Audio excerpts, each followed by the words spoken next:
नमस्कार मित्रों, स्वागत है आप सभी का मेरे चैनल अभी एस्ट्रोलॉजी में।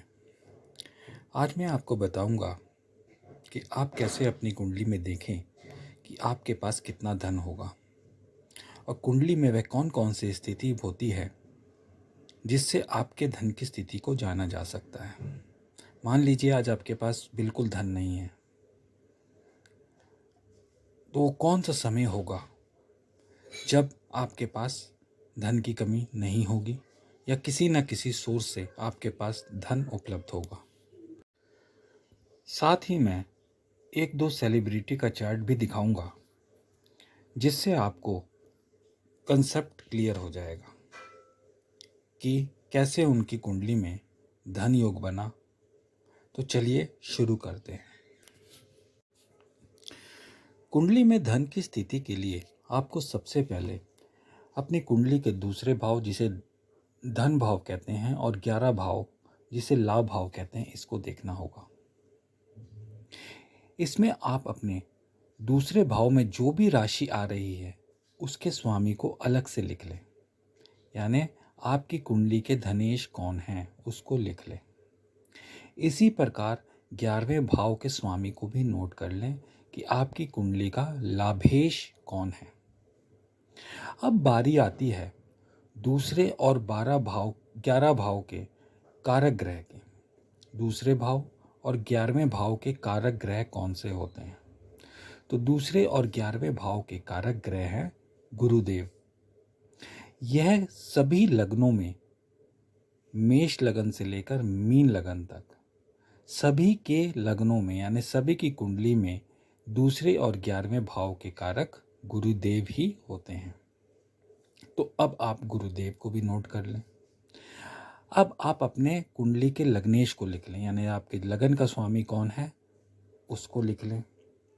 इसके बाद आप 9वें भाव के स्वामी यानी भाग्य भाव में कौन सी राशि है उसके स्वामी को लिख लें और अंत में राहु की स्थिति को भी देख लें कि राहु आपके किस भाव में किस राशि में बैठा है। भाव यहाँ मैटर नहीं करता है, किस राशि में बैठा है आपको ये देखना है। यहाँ भाव की बात नहीं हो रही है। तो आपको संक्षेप में मैं एक बार दोबारा बता देता हूँ कि हमारे पास धन प्राप्ति के लिए कौन कौन से ग्रह हो गए। दूसरे भाव के स्वामी, 11वें भाव के स्वामी, 9वें भाव के स्वामी, गुरुदेव, आपकी कुंडली के लग्नेश और राहु। अब हमें इसे देखना कैसे है, ध्यान दीजिएगा। इस कंसेप्ट को बहुत ही सरल है और ये आप अपनी कुंडली पे जब भी लगाएंगे आपको महसूस होगा कि आपके पास किस किस समय धन आया, किस किस समय धन आएगा। आप अचल संपदा के मालिक बनेंगे या आपके पास भाग्य से जब आपको ज़रूरत होगी तब धन प्राप्त होगा। तो आपके पास धन कब कब आएगा और कितना होगा, ये सब इन्हीं ग्रहों पर डिपेंड करता है। यदि आपके दूसरे भाव की स्वामी की अंतर्दशा, ये सामान्य सूत्र है, आप अपने दूसरे भाव के स्वामी को देखिए, जब भी इसके धनेश की अंतर्दशा या महादशा चल रही होगी या इवन प्रत्यांतर दशा भी चल रही होगी तो आपके पास किसी ना किसी स्रोत से धन जरूर आएगा। ये धन आपकी इनकम से अलग होगा। ये खाली इनकम का नहीं कह रहा कि आप कहेंगे कि मैं तो इनकम कर ही रहा हूँ और मेरी सैलरी मिल गई तो मेरे पास धन आ ही गया। नहीं, ये आपकी इनकम से अलग होगा। आपको किसी ना किसी अन्य स्रोत से धन प्राप्त होगा, धनेश की अंतर्दशा, महादशा या प्रत्यांतर दशा में।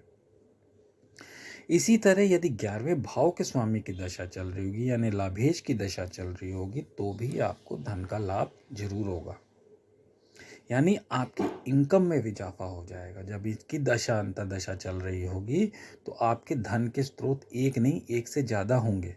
आप पार्ट टाइम जॉब भी कर सकते हैं, आपने कहीं इन्वेस्टमेंट भी कर रखी होगी तो उसका फल आपको इस दशा में जरूर मिलेगा। आप इसको अपनी कुंडली में भी चेक कर सकते हैं। अपने पास्ट में जो दशा गई है आप अपने धनेश या लाभेश की दशा देखिए, उस समय देखिए कि आपको धन प्राप्त हुआ था या नहीं। अब बात करते हैं धन संपदा की, कि आपके पास कितना धन होगा। अभी तक तो हमने कहा कि आपके पास धन कब कब आएगा, एक नॉर्मल सूत्र बताया। अब बात करते हैं कि आपकी धन संपदा कितनी होगी। यदि कुंडली में आपके दूसरे भाव के स्वामी अर्थात धनेश और गुरु का संबंध, जो दूसरे भाव के कारक हैं, इनका संबंध आपकी कुंडली में केंद्र में त्रिकोण में कहीं बन जाए, तो आपके पास अचल संपदा होती है। और यदि ये युति संबंध या दृष्टि संबंध दूसरे भाव में बने, कहीं से गुरु आपके दूसरे भाव को देख रहे हो या गुरु दूसरे भाव में ही विराजमान हो और साथ में धनेश भी विराजमान हो, तो आपके पास अत्यधिक धन संपदा होती है। इसी तरह यदि दूसरे और 11वें भाव के स्वामी का आपस में संबंध हो जाए या दोनों एक दूसरे का घर एक्सचेंज कर ले, यानी दूसरे का स्वामी 11 में या और 11 का स्वामी दूसरे में हो जाए, तो आप अपने इनकम से इतनी धन संपत्ति इकट्ठा कर लेते हैं कि लोग आश्चर्यचकित रहते हैं। और इन दोनों के साथ गुरु का संबंध बन जाए, युति संबंध बन जाए या दृष्टि संबंध बन जाए, तो सोने पे सुहागा। और इसी तरह यदि आपके दूसरे और 11वें भाव के स्वामी एक ही हों, कई लोगों की कुंडली में होता है कि दूसरे और 11वें भाव के स्वामी एक ही हो सकते हैं, जैसे बुध, जैसे सिंह लगन की कुंडली में बुध दूसरे और 11वें के स्वामी होते हैं। इसी तरह कुंभ लगन की कुंडली देखेंगे तो गुरु दूसरे और 11वें भाव के स्वामी होते हैं। तो यदि आपके दूसरे और 11वें भाव के स्वामी एक ही हों और उन पर गुरु की दृष्टि पड़ जाए, तो आप अचल संपदा के मालिक होते हैं। लेकिन ये धन आपको बचपन से ही नहीं मिलता, आपको पैतृक संपत्ति नहीं होती है आपकी। ये धन आप अपनी मेहनत से, अपनी काबिलियत से, अपने हुनर को दिखाकर बनाते हैं। अब मान लीजिए कि आपकी कुंडली में ऐसी कोई कंडीशन नहीं बन रही जो मैंने अभी ऊपर बताई है, क्योंकि जरूरी नहीं है कि सबकी कुंडली में ऐसी कंडीशन बने। तो अब आप कैसे देखेंगे कि आपके पास धन संपदा कब आएगी, आपके पास कितना धन होगा, आपको धन के बिना रहना पड़ेगा या धन के अच्छा स्रोत बनेगा। तो अब आप देखिए अपनी कुंडली के 9वें भाव यानी भाग्य भाव के स्वामी को।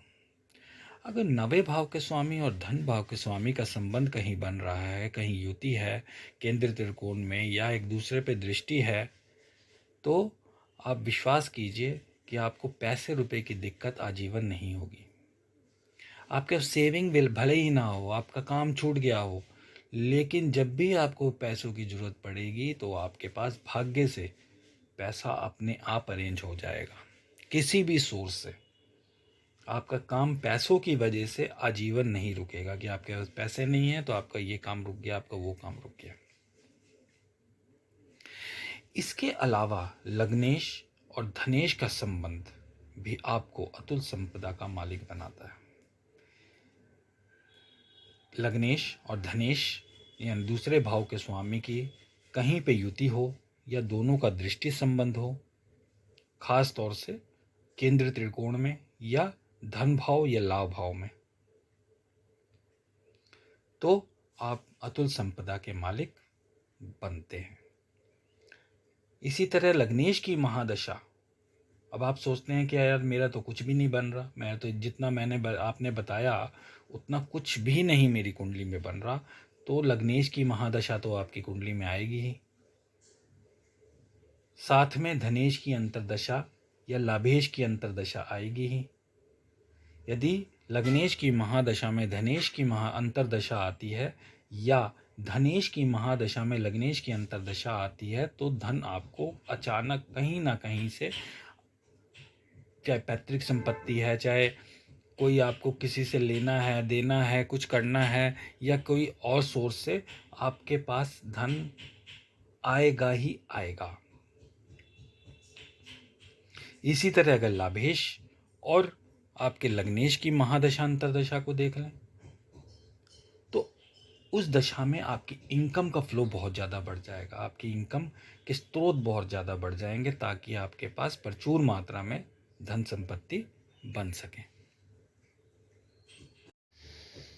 अब लग्नेश की महादशा और धनेश या लाभेश की अंतरदशा महादशा ये तो आपकी कुंडली में आनी है। तो ये एक समय होता है जब आपको धन की कमी पूरी होती है। अब इसके अलावा हम एक और देखते हैं राहु की स्थिति। राहु अचानक से धन संपत्ति देने वाला होता है, लेकिन ये कब होता है? यदि ये आपके धन लाभ के स्वामी के घर में बैठा हो तो तब ये आपको अचानक से धन की प्राप्ति कराता है। ये धन शेयर बाजार से, लॉटरी सट्टे से या उस हर जगह से हो सकता है जहां से आपने कभी भी जिंदगी में उम्मीद नहीं की होगी कि आपको पैसा मिलेगा। मान लीजिए आपका कोई केस चल रहा है, पैतृक संपत्ति का केस चल रहा है, आपको लग रहा है कि मैं तो केस जीत नहीं पाऊंगा, लेकिन अचानक से आपके फेवर में हो जाएगा। मान लीजिए आप कोई प्रॉपर्टी बहुत सालों से बेचने के लिए है, वो आज तक 20 साल से नहीं बिक रही है, लेकिन राहु की यह स्थिति अचानक से उस प्रॉपर्टी को बिकवा देगी और आपको धन लाभ करवा देगी। यह स्थिति राहु की आपके धनेश के भाव में बैठने के होने के कारण होनी चाहिए। मतलब कि आपका जो धनेश है, इस धनेश में भी आपके हो सकता है मंगल धनेश हो, गुरु धनेश हो, शनि धनेश हो या बुध धनेश हो। तो इनकी दो दो राशियां हैं, तो इन दोनों में से किसी भी राशि में बैठेगा। यही नहीं कि वो सिर्फ दूसरे भाव में जाके बैठेगा। आपके धनेश की दूसरी राशि, जैसे वृषभ लगन में जो धनेश है आपका बुध है, वो दूसरे और पंचम भाव का स्वामी होता है। तो राहु दूसरे में बैठ जाए या पंचम में बैठ जाए तो आपको अपनी महादशा या धनेश की महादशा अंतरदशा में आपको अचानक धन संपत्ति की प्राप्ति करवाता है। तो ये बेसिक सूत्र मैंने आपको बताए। अब मैं आप लोगों को अमिताभ बच्चन की कुंडली में ये योग दिखाने की कोशिश करता हूं कि आप समझें कि योग कैसे लगा। ये रही अमिताभ बच्चन जी की कुंडली। इस कुंडली में आप देख रहे होंगे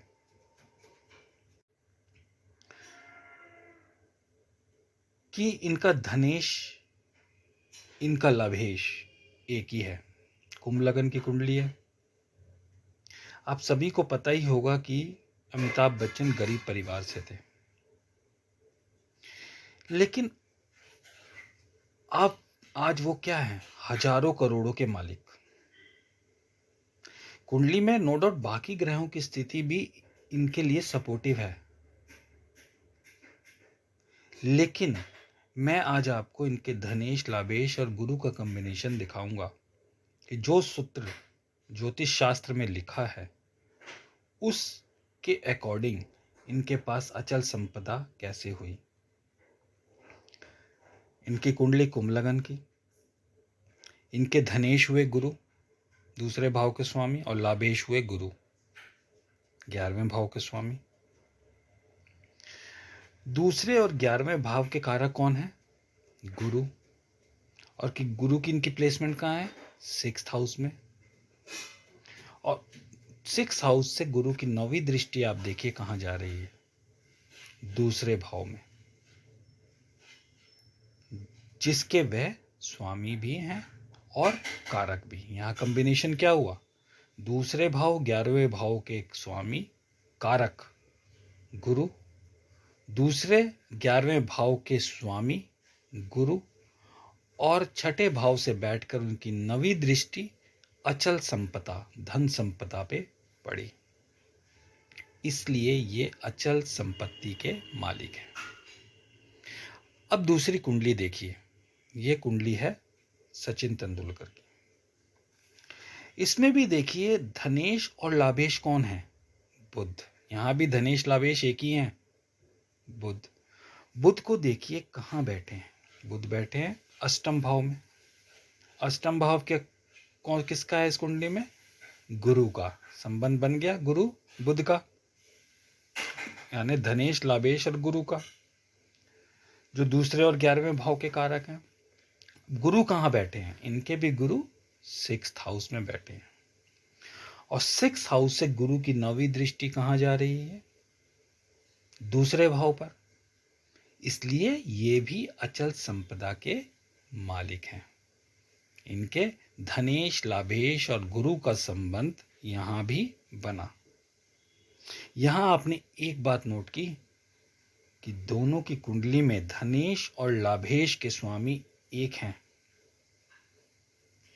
इसलिए इन दोनों ने गरीब परिवार से आने के बावजूद अपने दम पर अपनी इनकम से अचल संपदा खड़ी की है।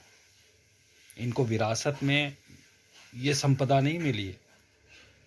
ये है लाभेश, धनेश और गुरु, दूसरे और 11वें भाव के कारक का संबंध। तो आप भी अपनी कुंडली में देख सकते हैं कि क्या आप भी अचल संपदा के मालिक बनेंगे। क्या आपके पास भी धन की स्थिति अच्छी होगी। अभी आपके पास धन की स्थिति अच्छी नहीं है तो कब आपके पास धन की स्थिति अच्छी होगी। तो ये सारी चीज़ें आप अपनी कुंडली में आसानी से देख सकते हैं और अपने जो आपका कठिन समय चल रहा है उससे निकलने के बारे में पॉजिटिव सोच आपके मन में आ सकती है कि आज मेरे पास कोई पैसा रुपया नहीं है तो कोई बात नहीं, आने वाले समय में इस समय से इस समय के दौरान मेरे पास पैसा रुपया शौहरत सब कुछ होगी। तो ये आपको अपनी कुंडली में देखना है और पॉजिटिव बने रहना है। यहाँ मैं आप लोगों को एक बार दोबारा अमिताभ बच्चन की कुंडली दिखाने जा रहा हूँ। इस कुंडली में देखिए कि भाग्य भाव के स्वामी कौन है। भाग्य भाव के स्वामी हैं शुक्र। शुक्र अष्टम भाव में बैठकर अपनी 7वीं दृष्टि से धन भाव की तरफ देख रहे हैं। यानी इनकी कुंडली में बाकी योगों के साथ साथ भाग्य भाव का और धन भाव का संबंध भी बन रहा है। यानी भाग्य भाव के स्वामी की धन भाव पे दृष्टि है। यही कारण है कि आज इनकी शुक्र महादशा चल रही है और आज की डेट में भी लगभग 80 साल की उम्र में भी ये पैसा कमाए जा रहे हैं और इनके पास धन के स्रोत बढ़ते जा रहे हैं, क्योंकि इनकी कुंडली में जितने भी योग लग सकते थे सारे के सारे योग लगे हुए हैं। तो यही आपको अपनी कुंडली में भी देखना है कि आपकी कुंडली में क्या ऐसी स्थिति बन रही है। सारी स्थिति हर एक की कुंडली में नहीं बनती है। अगर आपकी कुंडली में कोई भी एक योग, 2 योग, 3 योग, कुछ भी योग बन रहा है तो निसंदेह आप टेंशन छोड़ दीजिए कि आज आपके पास पैसा नहीं है तो कल भी नहीं होगा। कल आपके पास भरपूर पैसा होगा अगर ये सारे योग या इनमें से कोई भी एक योग आपकी कुंडली में विराजमान है तो। उम्मीद करता हूँ आपको मेरी द्वारा दी गई ये जानकारी पसंद आई होगी। यदि आपको ये जानकारी पसंद आई प्लीज़ मेरे चैनल को लाइक, शेयर और सब्सक्राइब ज़रूर करें। मिलते हैं अगले वीडियो में। धन्यवाद।